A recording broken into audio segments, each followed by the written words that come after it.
So, Kate, I know you're in Chicago at the moment. Are you guys in lockdown? Not really. So everyone has masks on. Everyone is able to go into businesses. Kids are in school. My first grader is in school, but he's wearing a mask. So I wouldn't say lockdown. No, we're still clearly in the pandemic, but things are not. They're getting better, I should say. Are you having a lot of protests where you are? No, are you?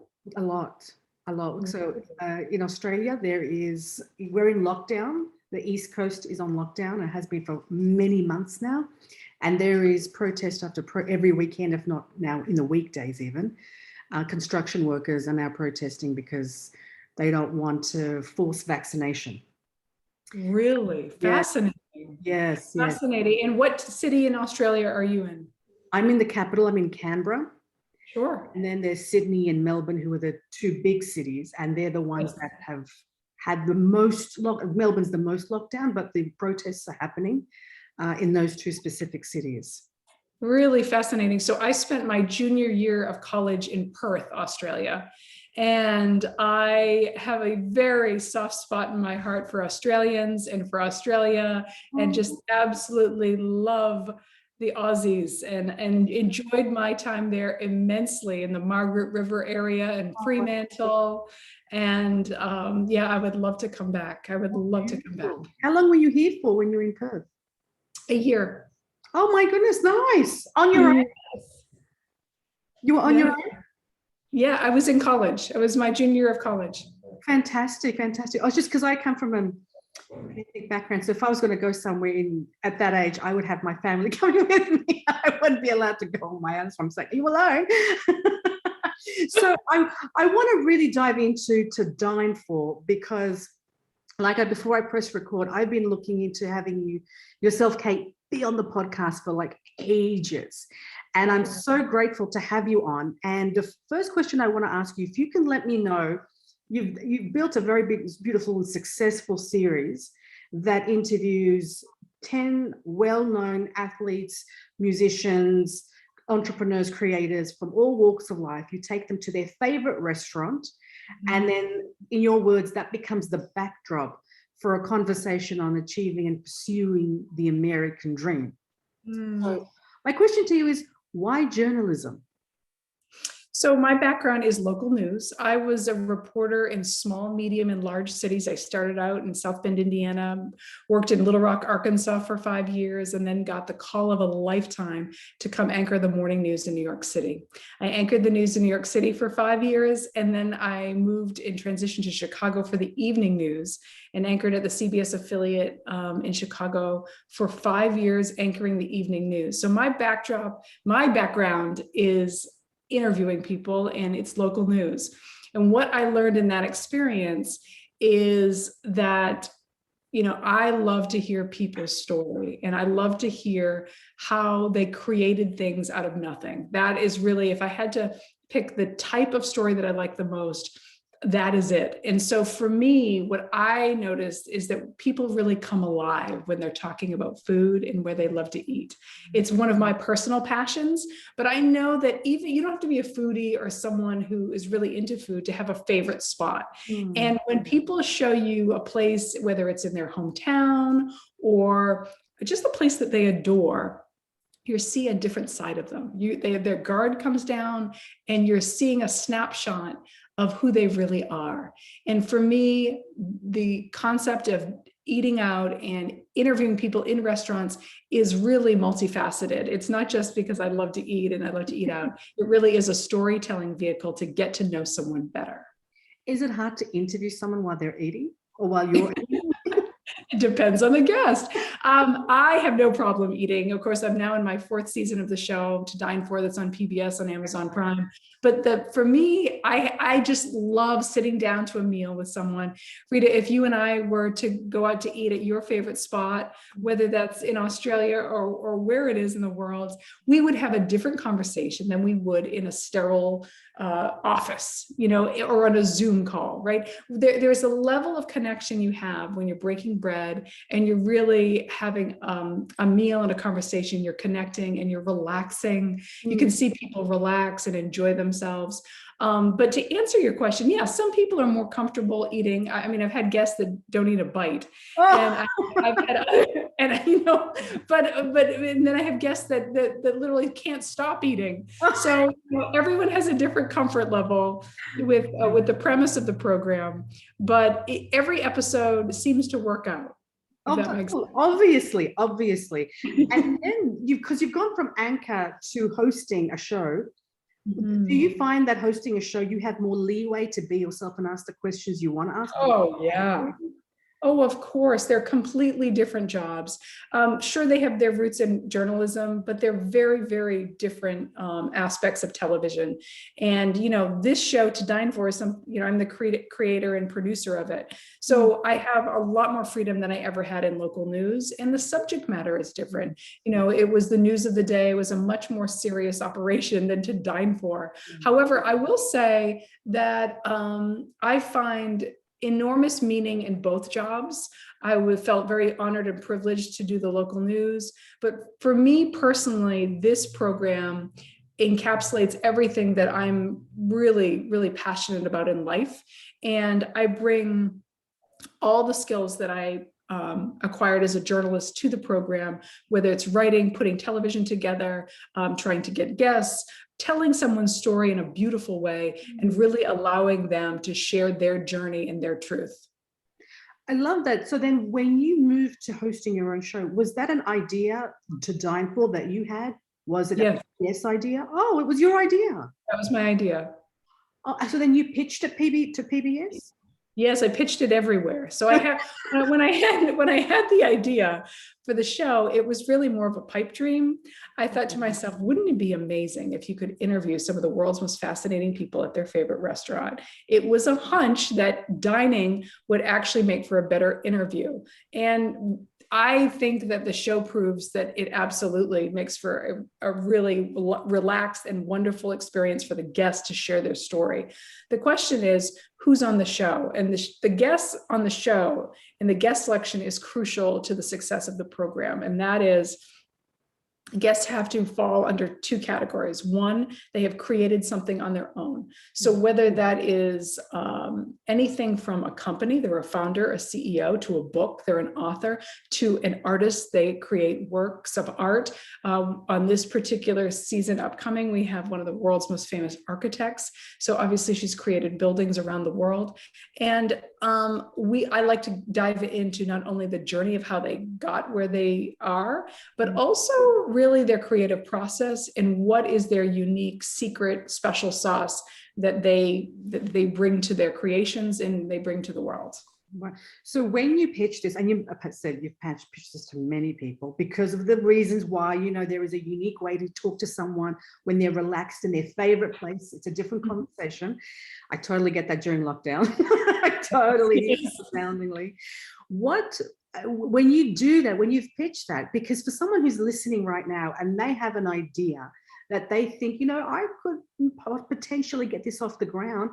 What did you like? How did you do like one of those Shark Tank pitches where you had a 10-second, 1-minute thing? Did you like do a PowerPoint presentation? Did you talk about funding? Like, how did you go about it to get this off the ground?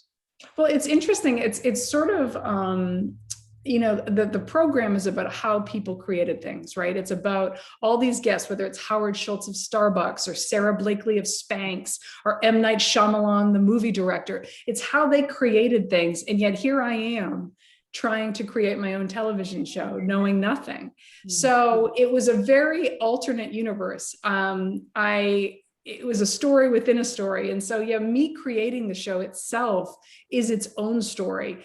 And I was going through some of the same pain points that a lot of the guests on the program feel and experience. And that is, you know, people who tell you it can't be done, people who tell you you're crazy, people who tell you that you'll never get that done. I had an agent tell me that's never going to happen.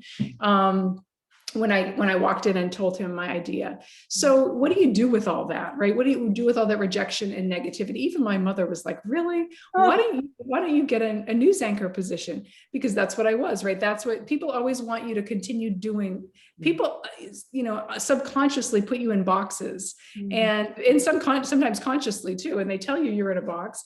And you start to believe you're in a box, but no one's in a box, right? Everyone can try something a little bit different and think outside of the realm of their possibility. And for me, creating a television show after, almost 17 years on television, to me, even though I didn't really know how to do it, I did feel equipped for the job, if that makes any sense. So, it was a daily battle of self-doubt, and it was about creating a pilot for the program, a pilot show. So going out and actually having to self-fund and shoot and produce a pilot that then could be shown to various entities and networks to see if they're interested in it.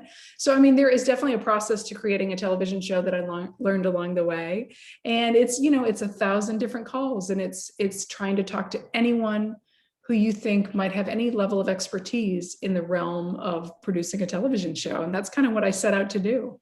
How long did it take you in the initial stage?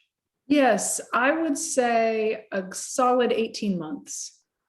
Okay. A solid 18 months to not from the concept of the idea, ideating, to shooting the pilot, to having the meetings, to trying to figure out a strategy, to getting it on the air. I would say 18 months. And in the pilot, this will be interesting. In the pilot, did you interview? So no, first of all, if you're trying to do a show about like really well-known people, successful people, no one's going to do a pilot from a girl who's never created a TV show. So I thought, gosh, who can I get that would be, I really, at that time, I knew I could not get anyone super famous, but I wanted someone who had such a fascinating story that would make an amazing pilot. And I reached out to a young woman named Catherine Minshew, who created a company called The Muse, which helps people find jobs. And she had this amazing founder story. She was a young, early 30-something woman with this incredible, scrappy, from a studio apartment with $5,000, created this ultra successful career job website. And I remember I had a connection with her because I had met her at an event. I called her up and asked her if I could meet with her, and she had no time on her schedule. She's living in Manhattan. She's like, I don't. However, I have to give a speech downtown New York at 5 o'clock. If you will meet me at this speech, I can walk to my next event with you. Wow. And that's the only time I have. And I said, great. So I went to her speech and I walked to the event, and I said, I'd love to interview you about your career, but I'd like to shoot it as a pilot for a TV show. And she said, yes. And she said, I'll give you 50 minutes. And keep in mind, the TV show is 30 minutes. So I had literally no room for error. And we shot it. And that was, many years ago. And she ended up being her story was one of the first episodes. It was actually episode 10 of season 1 of To Dine For. You can see the actual pilot if you go to Dine For season 1. So that's either on, if you have Amazon Prime, it's on Amazon Prime on season 1, and then it's also on pbs.org. So this is what's interesting, because I was looking at the model of To Dine For. I know it gets broadcast on PBS, and did you say CBS as well? No, it also on Amazon Prime. So if you go to Amazon.com and then you put in the video and you put into Dine For with Kate Sullivan, it will come up. All the seasons will come up. And that's that's quite different to what's experienced in Australia, which is when you go and watch something, it's usually available, on that channel's website, but it's not with you. And To Dine For, it's actually, the model is that you actually go and pay for it, which I think is brilliant. Now, where did you find it, Rita? Where did you find the show? I actually found it on Amazon Prime. You did? Okay. Yes, but that's a model I'd never seen before. I have not seen it in Australia. So it was completely new to me. And I thought, that's really, I just thought, I've never seen this before. Yeah. So is that common in America to do that? It's PBS is linear television. So it's, on televisions across the country, nationwide. And then 6 months later, we have rights to put it, wherever we want. And we have, it becomes non-exclusive, what they consider non-exclusive rights. And then it goes on Amazon Prime streaming. So it's an option for independent producers like myself. I love that. And when you say funding it, For someone who's listening, are you calling up sponsors and saying, hey, this is my rodeo, Yes. that's what you're doing? You're literally Yes. hustling, on ground Yes. hustling. Yes. Did you ever feel like this is out of my depth? I'm not a salesperson. I don't know. I'm a journalist. Every day. Oh, Every day, Rita. I was saying that to my husband, who is a salesperson today. I feel that way every day. And I think, when I have those moments, and they are frequent, my talent lies in storytelling, in actually producing the show. But I would say producing the show is about 10% of what I do, because 90% is logistics of creating the show, and 90% is trying to get funding for the program. And it is sales, and it is marketing, and it is hustle. And it is hard. And anyone who's out there in sales knows what it is. And it's a numbers game, and it's getting out there. And I've learned an enormous amount. But what I have to remember is, this is something that I believe in with my whole heart, that the power to connect over a meal, there's nothing more powerful. And that telling these stories of how people did it and how they achieved success in a lot of different ways, not just financial or career, but personal and spiritual and mental health success, and what that looks like. All of these stories of creation are actually helping people, because they're showing people blueprints of how to do things. Like if someone had an idea to create something on their own, they could watch the show, and in a lot of different iterations, the different guests would show you how. And for me, I recently was interviewed by a young woman who said that she feels like, the show is cheering her on from afar. And I thought that was such a nice way. I'd never heard that. That really affected me, because I do feel like this program is a form of a support system for creatives, for founders, for people who are just getting started, for people who have an idea and want to bring it to fruition. And how dynamic it is to have to bring something, whether you're writing a book, whether you're starting a company, whether you are a small business and you're crafting and you're wanting to sell your wares, like all the different things you need to learn about sales and marketing and strategy and getting in front of people. All these lessons are in the show. All the guests are sharing these secrets and sharing their own version of how they did it. And so, whenever I get down about not being a natural salesperson, I think to myself, there's a purpose greater than myself is why I'm doing it. And that keeps me going. But yes, you hit on a definite pain point of mine right now. Yeah. Because being a storyteller, being a journalist, there's no, training in terms of sales and marketing. Did you have to go and do a class or do an online digital program on how to sell, how to talk the talk? Did you do any of that, or was it just off the cuff? It's so funny, because journalism and sales and marketing really stand diametrically opposed to each other. And they're very different ways of walking through the world. One is telling the truth and getting to the heart of a story without thinking about the financial ramifications of it. And there's a reason why there's a separation between journalism and sales.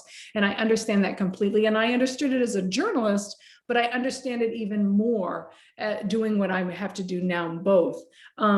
I learned by trial and error. I learned by an enormous amount of reading. I learned by connecting with any one of my friends who had marketing in their title on LinkedIn and asking for 20 minutes of their time.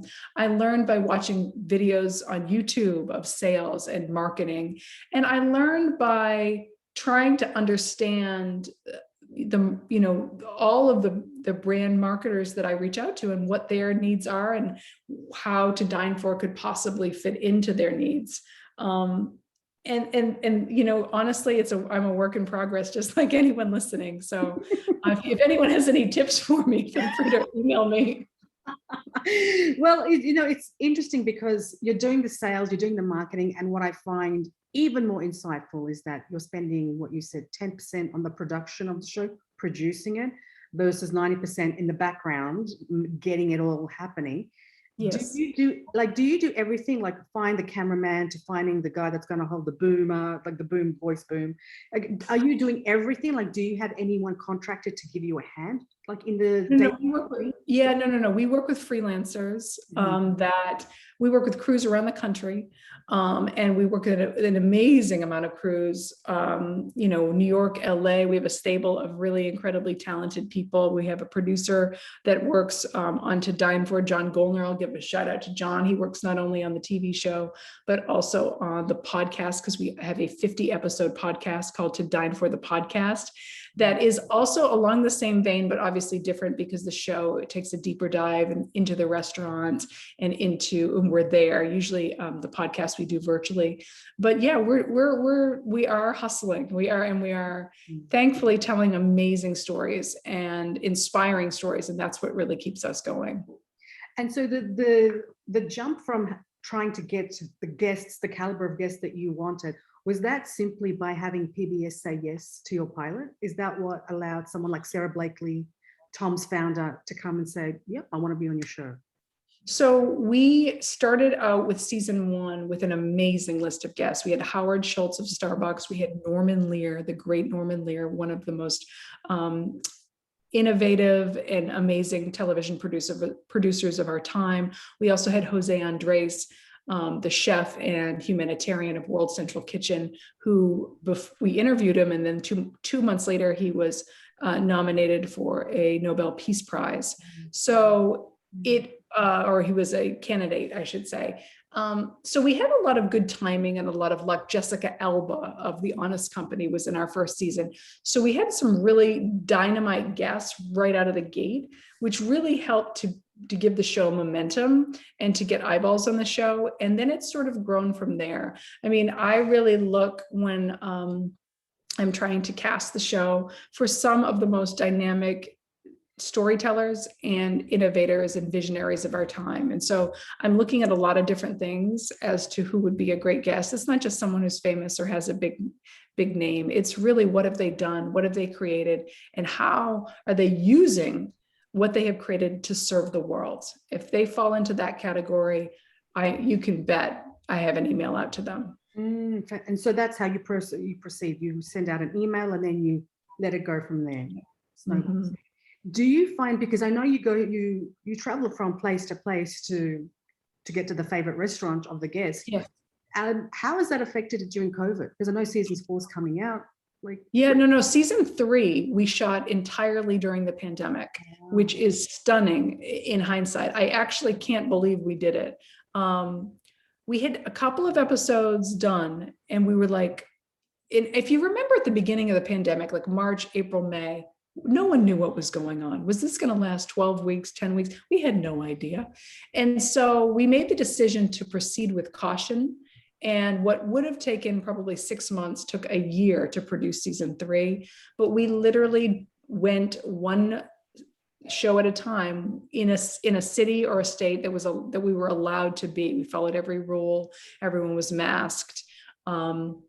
We checked in on the guests' comfort. Are they willing to do this? We also shot exclusively in empty restaurants so that we did not in any way make anyone feel crowded or affect the restaurant's business. I was wondering about that. I'm thinking, did you get everyone to leave? Like when you do your interviews, like do you ask everyone, can no one be in the restaurant while we? Well, no. Well, pre-pandemic, I like to shoot in a restaurant that has some atmosphere because I think it adds to the show. But now that we're in this pandemic, I don't want to in any way affect the restaurant's business. I mean, one of the reasons why I did the show is I love the hospitality industry. They're waiters, bartenders, servers, everyone, cooks, chefs, everyone who's in the hospitality industry is my favorite. Those are my favorite type of people. And those are the reason why I do the show. And I feel like this show is a chance to high five them, to showcase their American dream. Because very often the restaurant, the story of creating a restaurant and making a restaurant succeed is hard work, iteration, innovation, and all of the same themes that are with the guests. So I always say with this program, you get 2 American dream stories at one. You get the one of the restaurant and one of the guest. But no, we never kick anyone out. We always work around people, and we always take the temperature of the restaurant and see their comfort level. And every restaurant is different. Okay, all right, fair enough. And then because you mentioned before you have a young family as well, from female to female, how do you balance what you're doing? Because you're running your own entrepreneurial venture. Yes, It happens to be on TV and not in a boardroom, that's in right. a building. And so how do you manage, the being a mum and your time in doing all of this? And then traveling, like went to restaurants. Yeah, it does take some finagling, I will say. I don't know. I don't think my life right now is balanced, if that makes any sense. I've had periods of You're my an life. honest woman. Yeah, I have had periods of my life that felt very balanced. And they involved no husband and no children. That was lovely. There was a lot of balance. I had no love, but lots of balance. And now it is just chaos at our house. I mean, we have a 6-year-old boy, a 4-year-old boy, and a 2-year-old boy. And it's insane. And then to balance the job and whatnot, it's been quite challenging.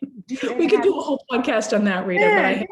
But do you have nannies to help you, or you and your husband are like hands-on, just doing it all? So the oldest is in 1st grade, and the other 2 go to daycare. Okay, that helps. Okay. Look at you. Yes, yes, they do. Well, I mean, they would be absolutely impossible if I did not have any care at all. Yeah. So my heart goes out to moms who stay home. I think they're the most courageous, most wonderful, most underrated women of our world, because that is the hardest job. And I struggle every day, and I do send my children to daycare, so I can't imagine staying home.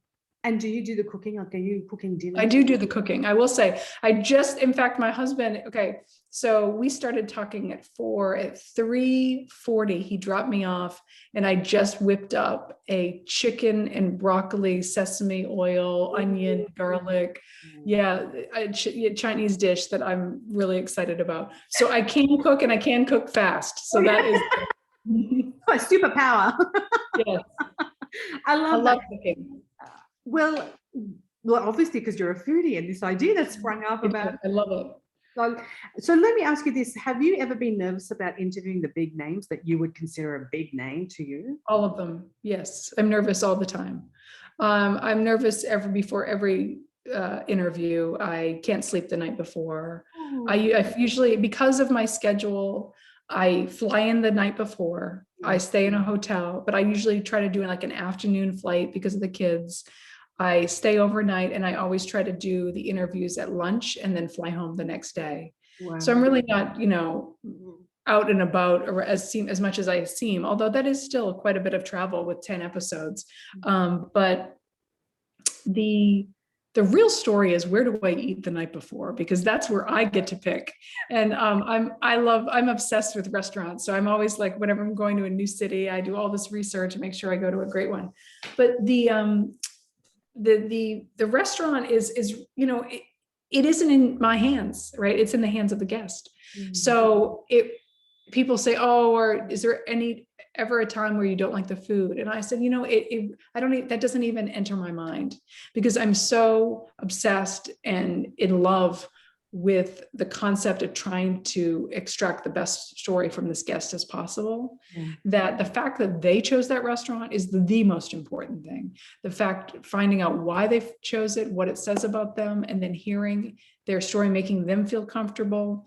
And really, it's an interesting role, because it's both a journalistic role, because you're asking questions, but it's also a host role, because it needs to be not a one-way street. When we have a meal, who wants to, not feel like you're part of a give and take to a conversation? So there's sort of an art to it. Yeah, love it. And do you have notes in front of you, like the questions that I want? Oh, you don't? No notes. No.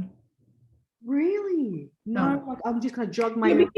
Because imagine if you go out to eat with somebody and they're sitting there with a list of notes to ask you. Wouldn't that feel different than if they just order a Negroni and, really listen? So part of an interview thinking, oh, I should have asked that. Yeah. But when it's kind of like anyone who's had a conversation with anyone after an hour, there's going to be things that you should have asked. There's always, that's going to be the case for any interview or conversation. The thing is, I go into every interview very well researched. I've really have done my research. I know the person, I know the person's story. I kind of have a guide of how and what I want to ask, but I let that go. I let go of all that, because if I were to keep to a list of questions, you would have a very different interview than if you let it just happen. Okay. And you don't listen to what they're saying. Okay, love it. Okay. Well, I know you've got a rock and roll, Kate, but before you do, I've just got a quick round of rapid fire questions that I thought if I put first answer is the right answer.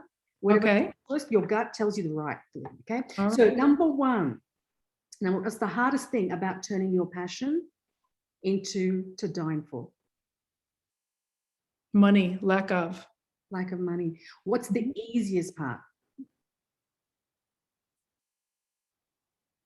eating.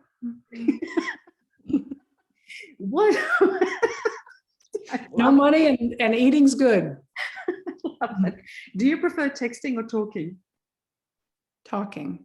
Talking. Okay. What do you believe that other people think is crazy? Do I have to think it's crazy? I just think they think it's crazy. It's crazy. What do you believe in that others think is crazy? Oh, what do I believe in that others think is crazy? That's a great question. Let me pass and come back to that, because I really want to give that some thought. Okay. Your favorite guest so far? Oh, I can't answer that. I mean, I have really enjoyed so many of the guests, and I guess if I had to pick anyone, I loved Kevin Kwan, just a very easy interview. Okay. The author of Crazy Rich Asians. Yes. I just, that was just such a delightful man. He's such a delightful man. He's an author. I really love interviewing authors. And I just, no pretenses, despite, having had the experience of hearing his father's incredible story of growing up in wealthy Singaporean family. I just thought he was just delightful. Beautiful. And then what has paid off more for you? Who you know, in considering To Dine For? Who you know, or what you know?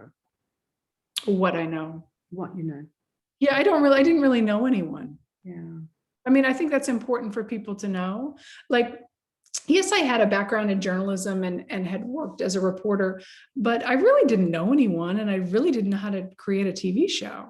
I mean, I think that's the takeaway. I really want people to realize, and that's really what I'm trying to impart with the program, is that, to sort of demystify success, to take a look at it, to take a hard look at it, and to look at different ways that people see creativity, to see innovation. What are they creating and how did they do it? And to also fuel the flame of whatever the viewer or the listener is working on. Because we all need inspiration, we all need support, we all need ideas, and we all need need to hear stories of people who didn't know anyone, who didn't have the money, and were able to figure it out. And that really is, at the heart of what To Dine For is all about. Love it. And then finally, what do you believe that others may think is crazy? With your answer to what you just said, people like, what? What do you believe? This is so great. You've stumped me. I know there's something really, really good, and I'm going to think of it when okay, no problem. No problem. That's fine. But I love the question. I do. I may incorporate it into To Dine For. Well, thank you so much for your time, Kate. I truly appreciate you, and I wish you every success for season 4. Thank you, Rita. I feel the same way about you. Thank you so much, and thank you to your listeners. Thank you. Take care. Okay, bye-bye.